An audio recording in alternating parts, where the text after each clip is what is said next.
Reporter breaking. Save Box app നിക്ഷേപത്തിൽ 20 കോടിയുടെ തട്ടിപ്പെന്ന് ഇഡിയുടെ നിഗമനം. 20 കോടി പണം വിദേശത്തേക്ക് കടത്തിയെന്നാണ് വിവരം. സ്വാദിഖ് റഹീമിന്റെ ദുബായിലുള്ള കൂട്ടാളികൾക്കായി അന്വേഷണം ഊർജിതമാണ്. സേവ് ബോക്സിന്റെ ഫ്രാഞ്ചൈസികൾ നൽകാമെന്ന പേരിലായിരുന്നു തട്ടിപ്പ്. എസ് ശരണുണ്ട് കൂടുതൽ വിവരങ്ങളുമായി. എസ് ശരൺ, തട്ടിപ്പിന്റെ വ്യാപ്തി കൂടുന്നു അല്ലേ?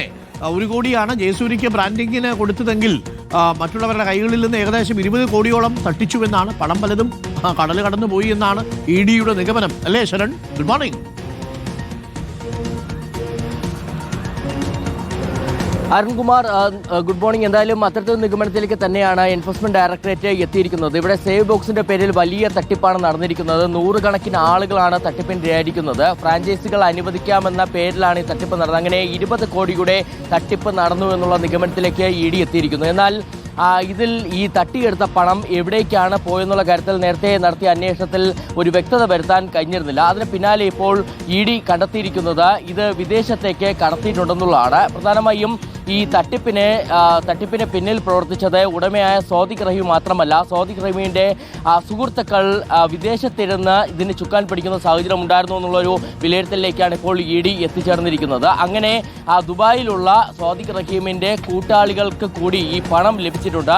ഈ പണം വിദേശത്തേക്ക് പോയിട്ടുണ്ട് എന്നുള്ളതാണ് ഇപ്പോൾ ഇഡി എത്തിച്ചേർന്നിരിക്കുന്ന നിഗമനം. ഇതിൽ നേരത്തെ പോലീസ്, അതായത് തൃശൂർ ഈസ്റ്റ് പോലീസാണ് കേസ് രജിസ്റ്റർ ചെയ്ത അന്വേഷണം നടത്തിയിരുന്നത്. അതിൽ സ്വാദിഖ് റഹീമിനെ കേന്ദ്രീകരിച്ച് മാത്രമാണ് അന്വേഷണം ഉണ്ടായിരുന്നത്. പക്ഷേ എൻഫോഴ്സ്മെന്റ് ഡയറക്ടറേറ്റ് അന്വേഷണം ഏറ്റെടുത്തതിന് പിന്നാലെ വിദേശത്തെ കണ്ണികളെ കേന്ദ്രീകരിച്ചുള്ള അന്വേഷണം നടത്തുന്നു. അങ്ങനെയാണ് ഈ സ്വാദിഖ് റഹീമിന്റെ കൂട്ടാളികളെ കുറിച്ചുള്ള വിവരവും ഇഡിക്ക് ലഭിക്കുകയും ചെയ്തിരിക്കുന്നത്. മറ്റൊരു പ്രധാനപ്പെട്ട കാര്യം, ഇപ്പോഴും സ്വാദിഖ് റഹീം നടത്തിയ സാമ്പത്തിക ഇടപാടുകളുടെ കാര്യത്തിൽ വലിയ ദുരൂഹത തുടരുന്നുണ്ടെന്നുള്ളതാണ്. സാധാരണഗതിയിൽ ഇത്തരത്തിൽ തട്ടിപ്പ് നടക്കുകയാണെന്നുണ്ടെങ്കിൽ വലിയ ആസ്തികൾ വാങ്ങിക്കൂട്ടുന്നതിലേക്ക് തന്നെ ഈ തട്ടിപ്പ് നടത്തുന്ന ആളുകൾ പോകും. പക്ഷേ ഈ സ്വാദിഖ് റഹീമിന്റെ സ്വന്തം പേരിലുള്ള ആസ്തികളൊന്നും തന്നെ ഇതുവരെ അന്വേഷണത്തിലൂടെ കണ്ടെത്താനും കഴിഞ്ഞിട്ടില്ല. അപ്പോൾ ഈ പണം എവിടേക്കൊക്കെയാണ് വിതരണം ചെയ്തിരിക്കുന്നത്, എവിടേക്കാണ് പോയെന്നുള്ള കാര്യത്തിൽ വ്യക്തത വരുത്താനുള്ള അന്വേഷണമാണ് ഇഡിയുടെ ഭാഗത്തും തുടരുന്നത്. നേരത്തെ സ്വാദിഖ് റഹീമിനെ 2 തവണ എൻഫോഴ്സ്മെന്റ് ഡയറക്ടറേറ്റ് ചോദ്യം ചെയ്തിരുന്നതാണ്. പക്ഷേ കൃത്യമായ ഒരു മറുപടി ഇയാളുടെ ഭാഗത്തു നിന്നുണ്ടായിരുന്നില്ല. പോലീസ് ചോദ്യം ചെയ്തപ്പോഴും ഇഡി ചോദ്യം ചെയ്തപ്പോഴും ഇയാളും പലതും മറച്ചു വയ്ക്കുകയായിരുന്നു എന്നുള്ളതാണ് നമുക്ക് മനസ്സിലാക്കാൻ കഴിഞ്ഞിരിക്കുന്നത്. അതുകൊണ്ട് തന്നെ വീണ്ടും ഇയാളെ ചോദ്യം ചെയ്യാൻ ഇഡി തീരുമാനിച്ചിട്ടുണ്ട്.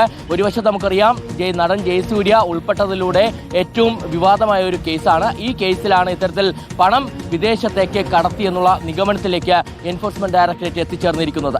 ഓക്കെ, താങ്ക് യു ശരണാണ് വിവരങ്ങൾ നൽകിയത്. സേവ് ബോക്സ് ആപ്പ് തട്ടിപ്പ്, എന്തൊക്കെ തട്ടിപ്പുകളാണല്ലേ?